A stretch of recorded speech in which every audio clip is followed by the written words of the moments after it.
मैंने ही ये अपना प्रोड्यूस की थी और लॉन्च करी थी उसकी वो किताब। तो मैंने मुझे काफी पहले, रिलीज से काफी पहले पढ़ने को मिल गई, बिकॉज मैं प्रूफ रीडिंग भी कर रहा था उसकी। तो मैंने देखा यार कुछ बात तो है, कुछ दम है। अच्छा, उस समय क्या हो रहा था, असुरन के साथ ना हर वॉल्यूम पे अलग अलग राइटर आ रहे थे। ठीक है, फर्स्ट रामवी ने लिखी, सेकंड शशांक अवारू और अश्विन करमाने ने मिलकर लिखी, थर्ड का कुछ अता पता ही नहीं। जब हर बुक, हर वॉल्यूम, हर इशू के साथ राइटर चेंज होता है, तो सीरीज की हो जाती है ऐसी की तैसी, सीरीज बुचर हो जाती है पूरी तरह। बिकॉज हर एक उसमें नया बंदा आके अपने तरीके से कैरेक्टर को चेंज कर रहा है, और मुझे ये नहीं चाहिए था। आप अगर डीसी और मार्वल के मॉडल पे चलना चाहते हो या चल रहे हो, तो आपको सबसे पहले पता होना चाहिए कि राइटर और आर्टिस्ट बड़े बड़े रन करते हैं यार। ठीक है, एड ब्रूबेकर्स बैटमैन, ठीक है, ग्रांड मॉरिसन बैटमैन, इनकी ओमनीज निकलती हैं, मतलब कि इन्होंने 50-50, 60-60 इशू किए होते हैं। तो कम से कम मैं ये कोशिश तो कर सकता हूं कि यार कम से कम नेक्स्ट 4 साल तक देश एक ही आदमी के हाथ रहेगा। उन्होंने देश को संभाला है, उतना भी अगर बिजॉय संभाल ले तो देश बहुत आगे चला जाए। लास्ट सुरन की मैं बात कर रहा हूँ। तो मेरी बिजॉय से बातचीत हुई, क्योंकि मैं उस समय पब्लिशर भी था, तो हमारी अच्छी दोस्ती हो गई। तो मैंने बोला यार, I would like you to work on the last Asuran, मुझे लास्ट असुरन को अघोरी के लेवल पे पहुंचाना है। बिकॉज बहुत बड़ा डिसबैलेंस है, अघोरी यहां पर है, असुरन यहां पर है, शैतान यहां पर है, सारे कैरेक्टर, इतना बड़ा गैप मुझे अच्छा नहीं लग रहा अपने ही दो बच्चों के बीच में। ठीक है, तो बातचीत हुई, उसको भी कैरेक्टर पसंद आया, मैंने उसको फर्स्ट 2 इश्यूज के पीडीएफ भेजे। तो he was the one who came up with the idea of वोम। वोम पहले 3 पार्ट में आने वाली थी, और हर एक पार्ट 150-150 पेज का होने वाला था। नए राइटर्स के साथ ये थोड़ा सा एक चक्कर होता है कि वो अपनी स्टोरीज को कंटेन करने में थोड़ा उनको मुश्किल होती है, बिकॉज एक्सपीरियंस थोड़ा लिमिटेड होता है। लेकिन in due course of time वो चीज कर पाते हैं। जैसे अभी सुदीप बहुत ही खूबसूरती से बराबर 48 पेज की स्क्रिप्ट ही सेंड करता है और अच्छे से कर लेता है। सो 150-150 पेज के 3 पार्ट प्लान थे। उसके बाद ये हुआ कि अब तीन तीन पार्ट 150-150 पेज के प्लान है, और मैं तो पहली बुक रिलीज नहीं करूंगा जब तक थर्ड बुक बनेगी नहीं। यानी कि कितना इन्वेस्टमेंट लग जाएगा मेरा, 300-400 पेज में बनवा रहा हूँ, पानी के जैसा पैसा बहा रहा हूँ, साल साल 2-2 साल, और पता चला फर्स्ट पार्ट रिलीज ही नहीं कर पा रहा हूँ। तो फिर ये हुआ कि यार उस 3 पार्ट को तोड़ के चार 80-80, 90-90 पेज के पार्ट बनाया जाए। बिकॉज क्या होता है यार, उतने में आपका limited investment, limited man power इसमें निकल जाता है। नहीं तो 150 पेज का एक पार्ट निकालने में जितनी मैन पावर और जितनी फंडिंग लगती है ना, आपकी चड्डी में इतने छेद होंगे ना, आप उनको रफू नहीं करवा पाओगे। और रिस्क फैक्टर बढ़ जाता है, बिकॉज अगर वो 150 पेज की आपकी किताब में अगर 100-250 कॉपी नहीं बेची इनिशियल मंथ में, तो आपकी लग गई। So you have to make sure कि आप कंटिन्यू करो, बट उसको बाइटेबल चंक्स में करो, जिसको छोटे छोटे उसमें किया जा सकता है, जो डाइजेस्टेबल हो, जो सेलेबल हो। तो बिजॉय और मैंने फिर जो हम 150 पेज का पहला पार्ट बना चुके थे, उसको हमने तोड़ के वोम 1 और वोम 2 में परिवर्तित किया। और वो हिसाब से फिर हमारा रिलीज शेड्यूल बना 80-80, 82-82 पेज की किताबों का। तो ये हमारे लिए इजीली डुएबल हो गया। और इसके बीच में हमने फिर सोलोमन का प्लानिंग कर लिया, बिकॉज गौरव ऑलरेडी वोम में बहुत आगे चला गया था। तो हमने गौरव को बोला यार थोड़ा सा सोलोमन पे ध्यान दे लो। तो इसीलिए वोम और सोलोमन, भले ही वोम के 2 पार्ट में 6 महीने का गैप आ रहा है, लेकिन होलिका के रिलीजेस में 6 महीने का गैप नहीं आ रहा, बिकॉज वो गैप सोलोमन से भी भरा जा रहा था। अगर हार्डकोर प्लानिंग नहीं करते, तो ये दोनों किताबें इतनी खूबसूरती से बरोबर टाइमलाइन में निकालना बहुत मुश्किल था। और Having मुझे said that, लगता है, I या feel I feel really blessed to have been working with geniuses like Sudeep and Bijoy, because absolutely, जिस डायरेक्शन में अब ये दोनों जा रहे हैं, और सिर्फ असुरन ही नहीं है अब जो मैं बिजॉय के साथ कर रहा हूँ, बिकॉज असुरन वोम तो अब खत्म होने वाली है, what next. So there are lot of things which are next. Same वही सुदीप के साथ चल रहा है। सॉलमन तो एक कब का लिख के खत्म कर चुके हैं।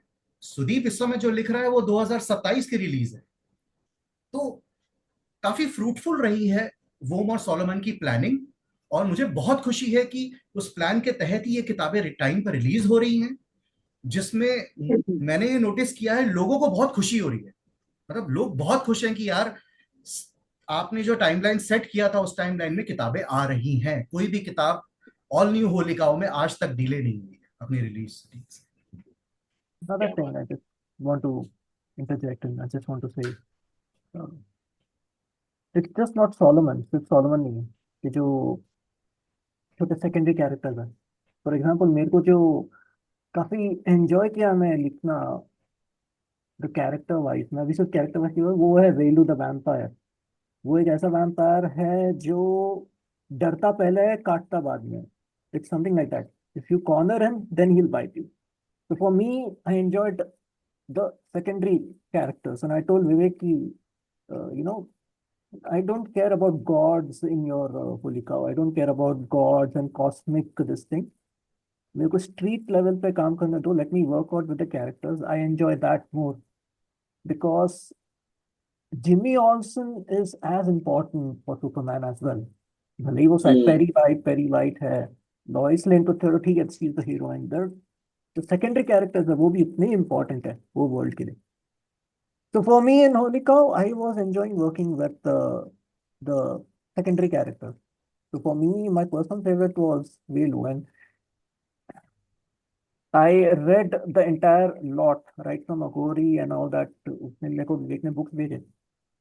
So for me, I was like, okay, let me work with this. Let me pluck out, एक एक को चुन के मैं लेता हूँ, मेरे को किसके साथ काम करना है। So thankfully for me, I also there's this uh, a warrior character in Solomon, जो अभी सिर्फ सेकंड में आएगा, so I'm not gonna give any spoilers, and I'm sure the readers will recognize her. कौन है वो? I'm not gonna give the name. Don't worry, Vivek, no spoilers from me. बोलो। But No worries. so I enjoyed that. The characters that are already there, you just need to carry them forward. हाँ, नहीं, मेरा एक सवाल, सीधा सवाल है गौरव से और सुदीप जी से। ये सवाल हम्म, है, वी हैव अंडरस्टूड कि कितनी मेहनत कर रहे हैं आप लोग होलिकाओं की कॉमिक्स बनाने में। At the same point of time, Sudeep ji is a well-known writer. He has worked with several other publications. In fact, he has also worked in different. His diaspora is much bigger than we can imagine. Sudeep, from your point of view, why Vivek? Why Holy Cow?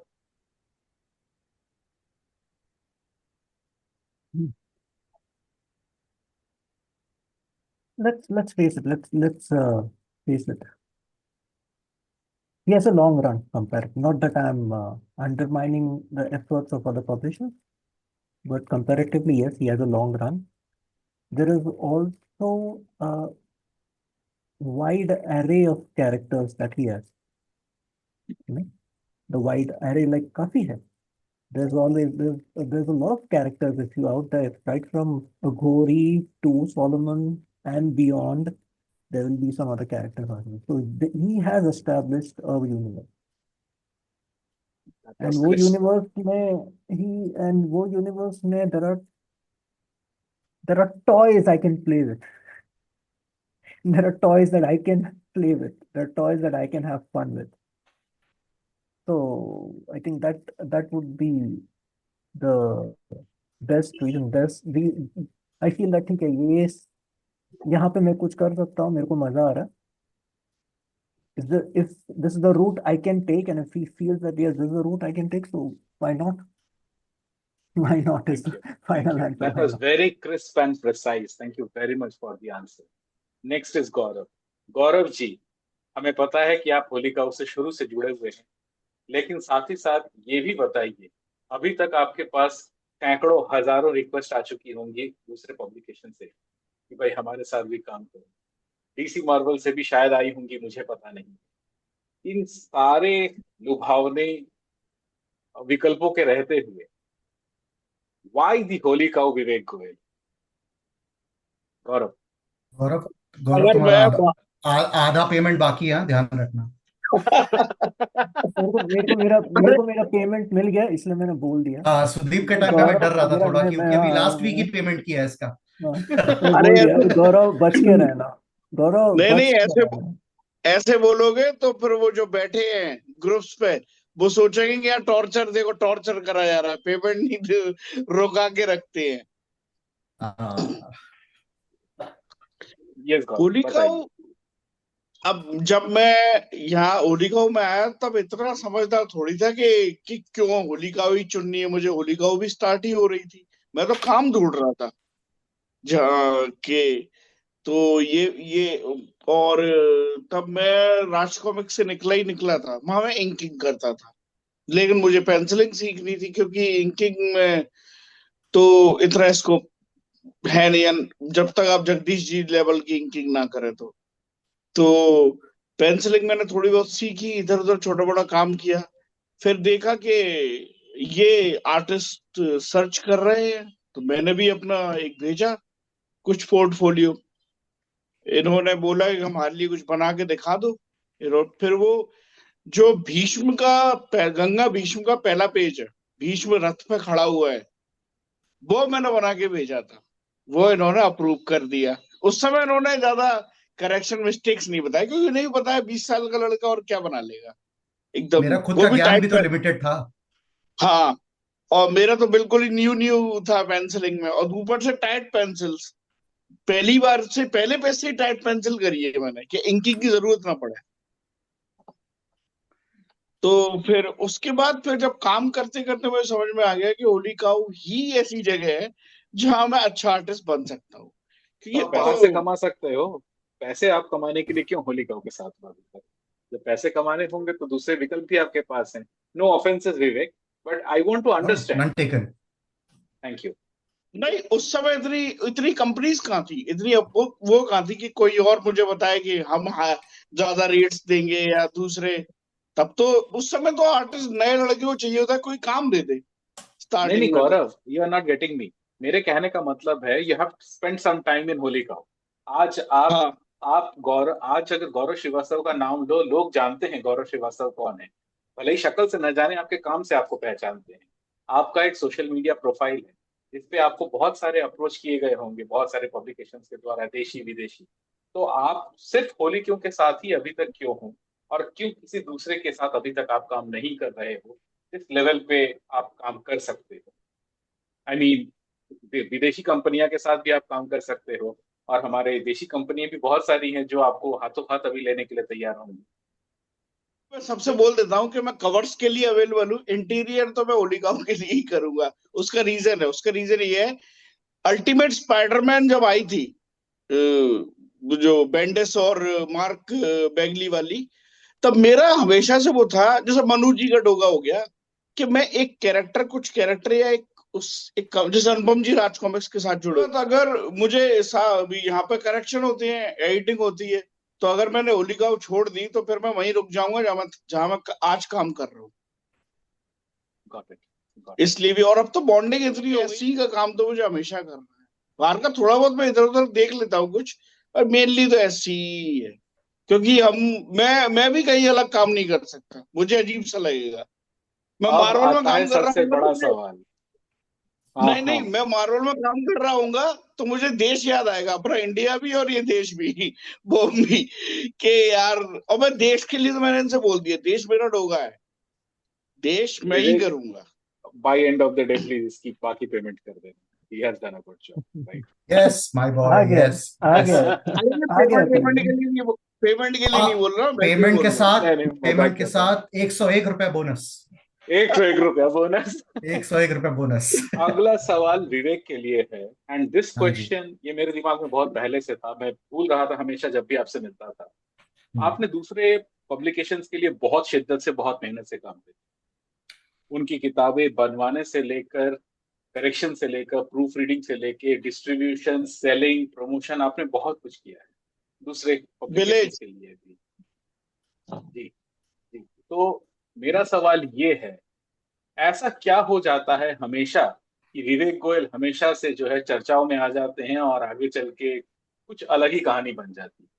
आप मदद तो करने के लिए आगे आते हो, फिर कहीं ना कहीं कुछ और कहानी बन जाती है। कहीं स्क्रीनशॉट शेयर होने लगते हैं, तो कहीं फेसबुक पे झगड़ा शुरू हो जाता है। ऐसा क्यों होता है विवेक? क्या है वो खासियत, आपने बताइए।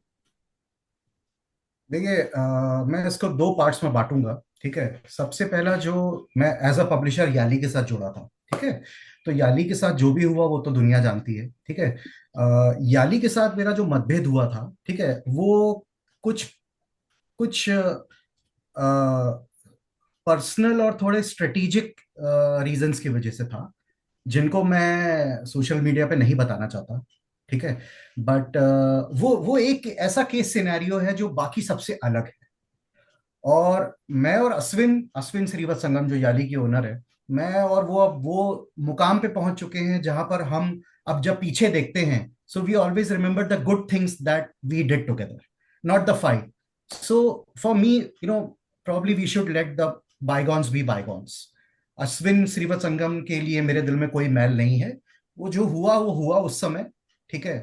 आदमी थोड़ा सा एमेच्योरिश रहता है, थोड़ा वो थे, थोड़ा मैं था, कुछ रीजंस की वजह से। और वही वो रीजंस थे जिसकी वजह से मैं और वो अलग हुए, और वो थोड़ा सा नेस्टी हो गया, और फिर वो सोशल मीडिया पे ले आए, फिर उसके बाद मैंने जवाब दिया और ये वो। But now when both of us look back, we only remember the good things. हाँ, ये एक अलग वो चीज है, बिकॉज अश्विन को मैं एक चीज का क्रेडिट दूंगा, अश्विन ने मुझे कभी भी डीमीन, मतलब अश्विन ने मुझे कभी भी मेरा मार्केट डिस्ट्रॉय करने की कोशिश नहीं की। वो पीछे नहीं पड़ा रहा मेरे। एक बार झगड़ा हुआ, अच्छे से हुआ, गंदगी पूरी फैली और झगड़ा खत्म। वो दिन है और आज का दिन है, ठीक है। मेरे नाम पे उसने कूपन कोड लगा के काफी किताबें भी बेची। तो मैं भी सीएनए की सोच रहा आधी था वहीं सफलता पे खरीदूंगा। सीएनए की आधी सफलता को मैं आधी सफलता का श्रेय मैं खुद लेना चाहता हूं, बिकॉज मेरे नाम का कूपन कोड पढ़ के ही डाल के ही लोगों को बहुत हैवी डिस्काउंट मिला है, ठीक है। सो वो एक चीज अलग है। अश्विन मेरे पीछे नहीं पड़ गया, ठीक है। जो दूसरे लोगों के साथ हो रहा है इस समय, ये लोग क्या कर रहे हैं इंडिया में ना, इस समय खेमेबाजी चल रही है बहुत बुरे लेवल पे, ठीक है। ये मेरा खेमा, ये तेरा खेमा, ठीक है। हम तीन पब्लिशर मिलके अपना एक खेमा बनाते हैं। हमारा एक फेवरेट आर्टिस्ट है, ठीक है, जिसको हम विक्टिमाइज करेंगे। ओके। हमारा एक फेवरेट डिस्ट्रीब्यूटर है, ठीक है, जो मेरा बिजनेस पार्टनर भी है, ठीक है। इन सब हम सब एक एक हो जाएंगे, और इसकी चड्डी खींचनी है। और ये ग्रुप जो है ये पीछे पड़ा हुआ है। They always look up for reasons to defame me and demean me, जबकि इनका मेरे से कोई डायरेक्ट संबंध नहीं है, कोई रिलेशन नहीं है, कोई कुछ नहीं है, ठीक है। देखो यार सिद्धार्थ, बहुत सिंपल सी मैं एक बात बताता हूं, ठीक है। आप लाइफ में जब भी कुछ अच्छा कर रहे हो या तरक्की कर रहे हो या आगे बढ़ रहे हो, ठीक है, जब तक 50 लोग आपके बारे में खराब बात नहीं बोलेंगे तब तक आप एक्चुअली कुछ कर नहीं रहे हो जिंदगी में। और ये खाली यहाँ नहीं, कॉर्पोरेट में, हर जगह, गवर्नमेंट में, हर जगह यही चीज है। जैसे ही आप ऊपर बढ़ने को स्टार्ट करते हो, आपको पता ही नहीं चलता कि आपने आस्तीन में कितने सांप पाले हुए हैं, कौन सो कॉल्ड लोग आपके दोस्त हैं जो आप फेक आईडी बना बना के आपको ट्रोल कर रहे हैं। कोई आपको आगे बढ़ता हुआ नहीं देखना चाहता, सबके सब आपकी पैंट खींचने के चक्कर में लगे हैं। और जब ये चीज करने में सक्सेसफुल नहीं हो पाते हैं, जब आप मेरी सेल बीट नहीं कर पा रहे हो, आप मेरी बुक्स का लेवल अचीव नहीं कर पा रहे हो, मेरे राइटर्स या आर्टिस्टों का जो प्रोडक्टिविटी है उसको अचीव नहीं कर पा रहे हो, ठीक है, तो आप कैरेक्टर पे हमला करते हो। तब होता है कैरेक्टर असैसिनेशन, कि इसका नाम खराब करो। जब जब मौका मिले, फिर मेरे और चार दोस्त आएंगे, फिर हम लोग इस पे चर्चा करेंगे, उस पे चर्चा करेंगे, फिर मेरा डिस्ट्रीब्यूटर दोस्त भी आएगा, ताकि इसकी सेल खराब हो। अब चक्कर ये हो रहा है कि पूरा एडी चोटी का जोर तो लगाया जा रहा है, लेकिन सेल में तो कुछ इफेक्ट पड़ नहीं रहा। पहले से तो मैं ज्यादा ही किताबें बेच रहा हूँ, पहले से तो मैं बहुत अच्छे बेहतर प्रोजेक्ट्स कर रहा हूँ, और लोग जुड़ रहे हैं। सुदीप के साथ ही मैं 2017 के एक प्रोजेक्ट पे काम कर रहा हूँ, जिसमें मैं 3 ऐसे आर्टिस्टों को लेकर आने वाला हूँ जिनको आज तक इंडिया में कोई नहीं ला पाया काम करने के लिए। तो आधे से मुझे इतनी खुशी है कि मैंने फ्रेटर्निटी में अच्छे दोस्त बना के रखे हैं। बाकी जो उगल रहे हैं जहर, ठीक है, वो कॉम्पिटिटर्स हैं, अभी क्या कर सकते हैं उनका। That's okay Vijay. अभी हाल फिलहाल में ही, it is sad, it is a very sad yes. State of Indian comics. ये मालूम है तब हो रहा हो ना जब यहाँ पर कॉर्पोरेशंस हो, तो फिर भी अच्छा लगता है। लेकिन ये छोटी सी बुटीक इंडस्ट्री है। आप सामने वाले का कैरेक्टर असैसिनेट कर रहे हो कि यार इसके 50 रीडर कम हो जाएंगे। आपका गोल इतना सा ही है, छोटा, अरे बड़ा गोल रखो यार। मेरी कंपनी बंद करवाने का सोचो यार, कहाँ मेरे 50 रीडर आप लेने के बारे में बात करो, तब फाइट करेंगे आके। यहाँ इस धंधे को घोल के पिया है मैंने अच्छे से, 14 साल से स्टैब्लिश किया अपने आप को। मेरे साथ काम करने वाले जो लोग मुझे जानते हैं इनसाइड आउट यहाँ बैठे हैं, और कितने जो यहाँ बैठे नहीं है वो काम में लगे हुए हैं इस समय। मेरी रीडरशिप पे कोई फर्क नहीं पड़ रहा। कॉमिक कॉन में मैं आज भी सेल टारगेट अपने इवेंट बाय इवेंट जो है बीट कर रहा हूँ। और आप बाजू के स्टॉल से ऐसे झांक झांक के देखते रहते हो, है क्या कस्टमर, कोई है क्या, कोई है क्या।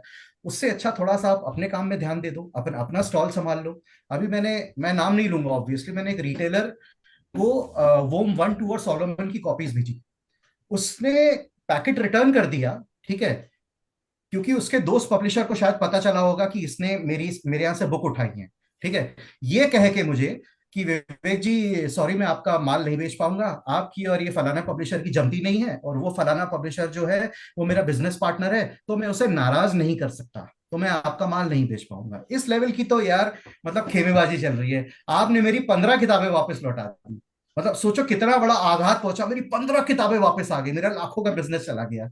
ये 15 15 20 20 कॉपी का आप जो ये गेम खेल रहे हो ना, इससे कुछ नहीं होने वाला। अबे मेरी 15 किताबें तू नहीं लेगा तो फलाना ले लेगा यार, क्योंकि हर एक रिटेलर को खेमेबाजी नहीं करनी है। वही माल मेरा आया, मैंने दूसरे को बढ़ा दिया आगे, तो यू कुडंट हर्ट मी, क्योंकि काम तो चल रहा है। उससे अच्छा अपने काम पे फोकस करो, इतनी छोटी सी इंडस्ट्री है।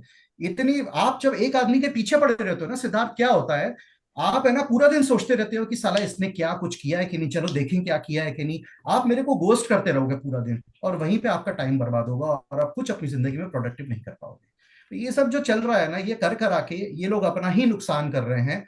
मैं तो रुक ही नहीं रहा हूं।